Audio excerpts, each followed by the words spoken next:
Welcome back to the DIY Auto Repair channel. Jeff with All Around Auto Techs, working on 1991 Cadillac DeVille, and we're doing the spark plugs.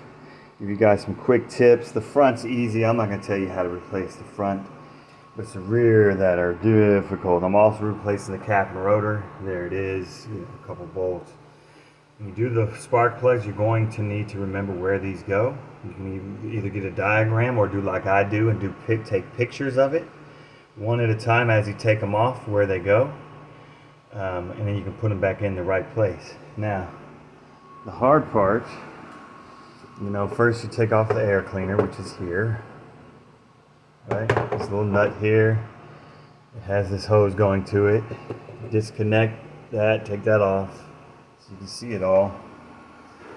The difficulty is you're not going to be able to get most of them from here. You're going to have to come from under here. In this case,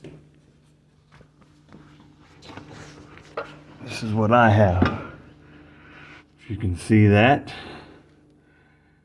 So I had to get a long 3/8 with a swivel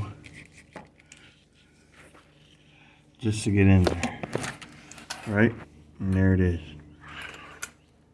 And you're gonna have to get your arm through here to hold it and do different things, but that's how you're gonna have to get to it. The second one's no less difficult than that, just as difficult. And then the other two are up here, but again, that's what I use. So just a quick tip.